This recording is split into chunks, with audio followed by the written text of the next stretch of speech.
The campaign had ended, but the grim accounting was only beginning. The low-light image of the mass burial pits on the outskirts of the capital stands as a haunting testament to the scale of the genocide. Mongol scribes meticulously documented the captured wealth and population, a cold, bureaucratic record of the annihilation. A single, tattered Western Xia flag, half buried in the sand, gently fluttering, is the melancholy, fragile whisper of a lost empire. Mongol commanders addressed their troops, praising their unforgiving execution of Genghis Khan's orders, setting the brutal standard for all future campaigns against defiance. The ruins of the imperial palace, smoke still curling from the fractured stones, stand as the ultimate monument to the failure of treachery. The vast Mongol supply train moved unmolested through the now safe Hashi corridor, the key strategic gains secured for the greater Western campaign. The former capital was utterly abandoned, only the wind whistling through the skeletal remains, the city erased. Mongol horsemen symbolically rode over a map of the Western Xia kingdom, stamping out the last traces of its political existence.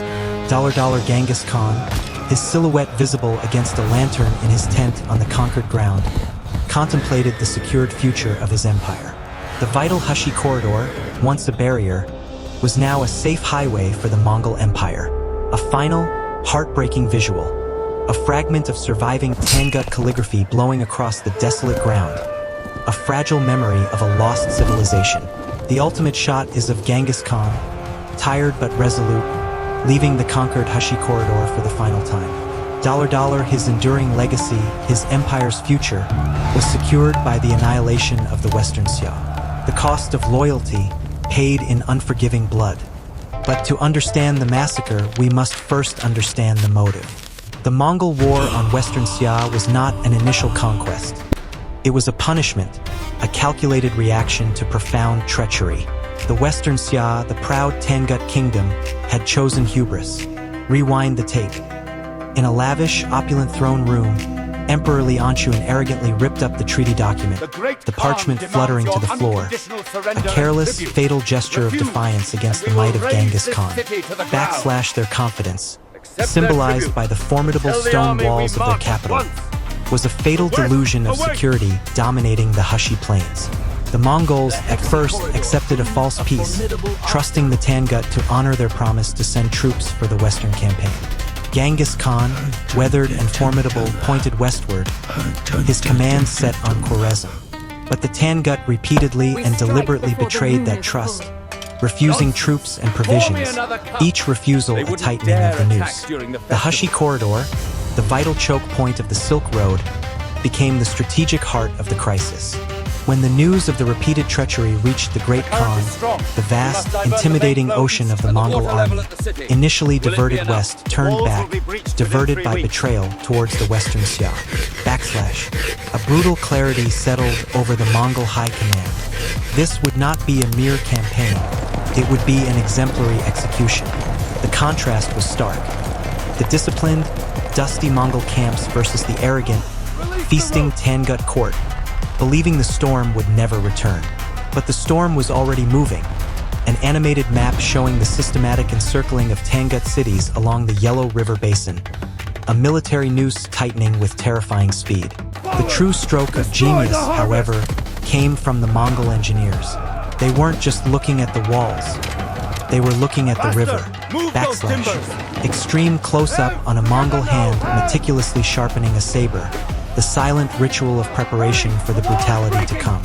The foreboding approach to the first fortified city, an ominous calm before the storm.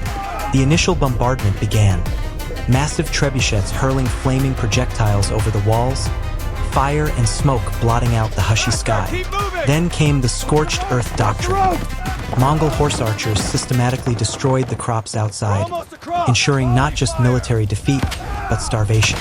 Inside, the terrified civilians huddled, watching the smoke plumes rise. Outside, a monumental engineering effort commenced. Hundreds of Mongol laborers and conscripts forced to build a massive earthen dam to divert the Yellow River. The water began to back up and rise against the dam, a silent, impending threat.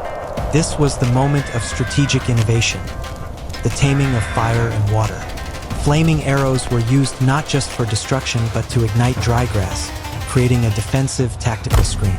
Desperation grew inside the city as Mongol forces cut off their water supply. Then came the climax of the strategy. The Mongol dam was deliberately breached. The massive torrent of the Yellow River rushed towards the city walls, a spectacle of overwhelming, watery destruction. The city gate was smashed open by the combined force of the flood and the subsequent Mongol assault. A tight shot of a Mongol general's hand. A silent downward motion, the signal for the final no-quarter assault.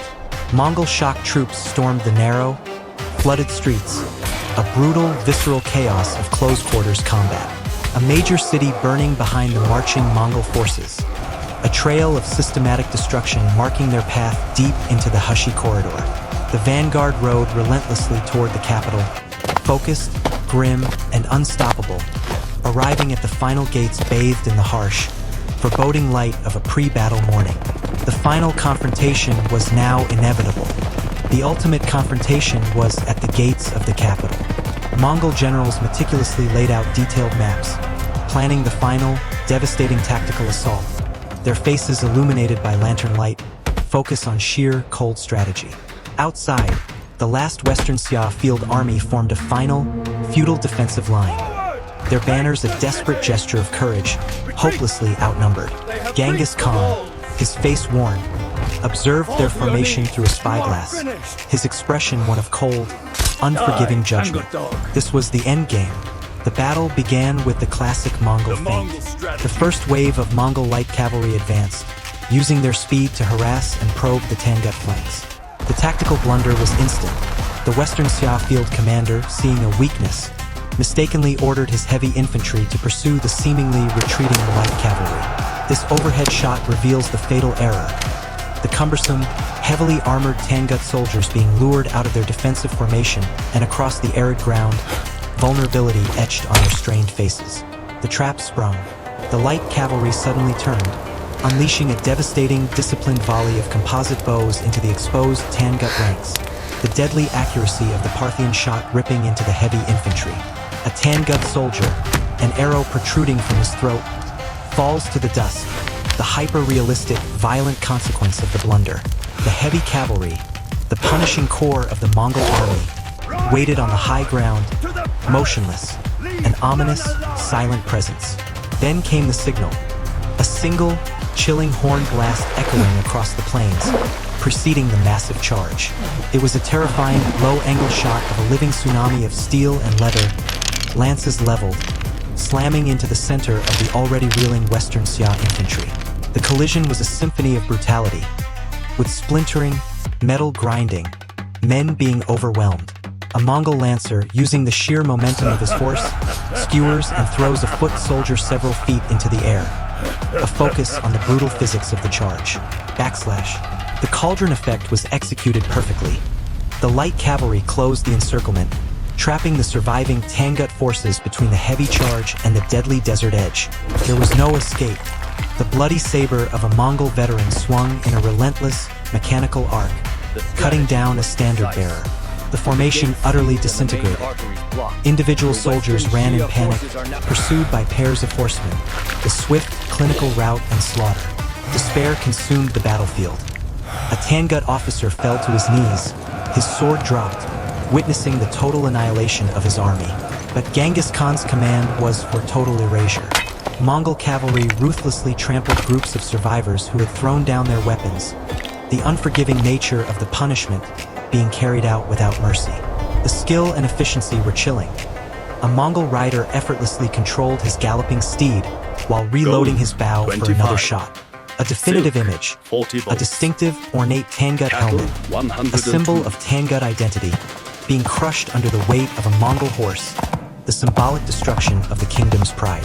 The aftermath was a devastating, wide-angle vista of the battlefield. A sea of broken bodies and weapons stretching to the horizon. The grim silence returned.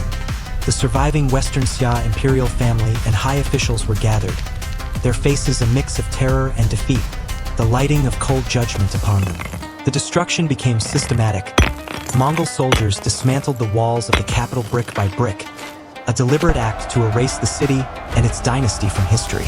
The imperial seal, the literal sign of empire, was thrown into a dusty, muddy puddle, reflecting the desolate sky, the final, physical fall. Then came the execution of the captured imperial family and high officials, a stark, final act of annihilation under the contrast of shadow and light. A chilling act of cultural genocide followed, smoke rising from the burning library and records of the Western Xia, red and black smoke consuming their history, their language, their memory. The physical spoils were secured as well, Mongol soldiers burying the captured gold and treasure. The strategic victory was complete. The Hashi Corridor Gateway, the vital choke point, was now open, no longer blocked by the Tangut threat, clearing the path for future, even greater Mongol campaigns. A Western Xia Buddhist monk, tears streaking his face, watched his temple burn, symbolizing the devastation of the kingdom's spiritual life. The Mongol army established a new, permanent garrison on the ruins, military order immediately taking hold. A soldier melting down a bronze artifact, utter subjugation, the destruction of heritage. Refugees walked away from the corridor, their homeland lost and unrecognizable. Genghis Khan, now weakened by illness, but his flank secured, looked eastward from the conquered lands, his foresight absolute, ready for his next move before his death. The Hashi Corridor became an empty, dust-choked landscape, a testament to the Mongol appetite for total, unforgiving conquest. A Mongol general's eyes reflected a cold, brutal satisfaction, the revenge for the Tangut treachery complete, the psychological price of war. The dramatic comparison of the pristine capital before next to the desolate ruins after starkly showed the magnitude of the annihilation. Mongol horsemen rode patrols, their shining armor projecting total, unquestioned authority. A lone Mongol horseman stood guard over a mass grave, a chilling reminder of the final body count. The destruction extended to the sophisticated irrigation canals, purposefully demolished to ensure the land could not sustain a future rebellion. Deliberate strategic environmental destruction. A broken Tangut weapon lay on the wind-swept ground, a silent monument to the vanquished. The main Mongol column, unhindered, continued its march through the corridor toward the larger goal of the Khwarezmian Empire, the true strategic goal. A commander addressed his troops, using the horrific fate of the Western Xia as a lesson on loyalty, propaganda, and psychological warfare. The Silk Road trade posts, once bustling, were now silent and empty.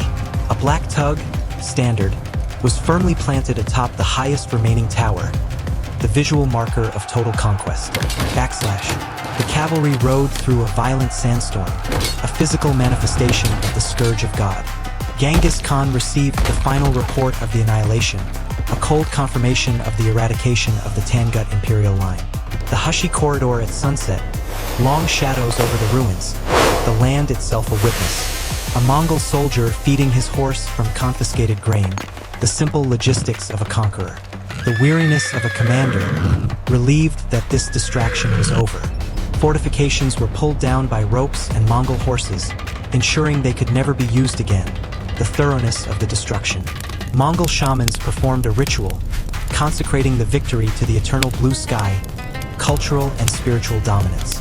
A cavalryman cleaned his blood-stained armor with sand. The gritty, endless routine of war. The brutal, natural aftermath was witnessed as scavengers descended. A surviving farmer was forced to swear fealty on the ruins of his former life, the subjugation of the common people. The Mongol law of blood was enforced with a captured rebel summarily executed ruthless governance. The Hashi Corridor was now a vast, open artery for the movement of troops and trade, the new strategic reality. Genghis Khan, his eyes clouded with fever, foreshadowed his death. The final shot. A Mongol-mounted archer, perfectly still, guarding the remains, the sentinel of the new empire. Look closely at the Hashi Corridor. This is not a battlefield. It is an abattoir. The year is 1227. The sky is ablaze with the unholy light of total war, and the air itself is thick with the scent of pulverized stone and betrayal. Against the desolate ruins of a conquered Tangut city, the shadow of the Mongol war machine falls. A stark, terrifying silhouette of heavy cavalry, a literal scourge of God. Hear the sickening crunch as a steel-rimmed Mongol boot violently stamps down on a discarded Western Xia imperial banner, the cloth already soaked in the dust and blood of the hushy corridor. This is the fate of a broken vow, the price of defiance. See the raw terror in the eyes of a Tangut soldier, his spear shattered, the massive shadow of a horseman and imminent judgment. No formation holds. Backslash the vast fields of the dead, viewed from above, look like fallen grain, the harvest of an unforgiving midday sun. This is not merely a rout. It is a clinical, unfeeling annihilation. The impassive, cruel eyes of the Mongol general, weathered by 1,000 campaigns, watch the spectacle from a ridge, a cold observer of his own masterpiece of destruction. The tower collapses in an apocalyptic blossom of flame and smoke. The screaming, desperate flight of a mother and child against the massive, burning walls, their despair etched against a smoky, orange sky. This is the moment a kingdom dies. An unstoppable, dark wave of horsemen and lances sweeps over the ridge, visually overwhelming the scale of the battlefield. The final, chilling stillness on the conquered walls confirms it. The reckoning has come. Backslash.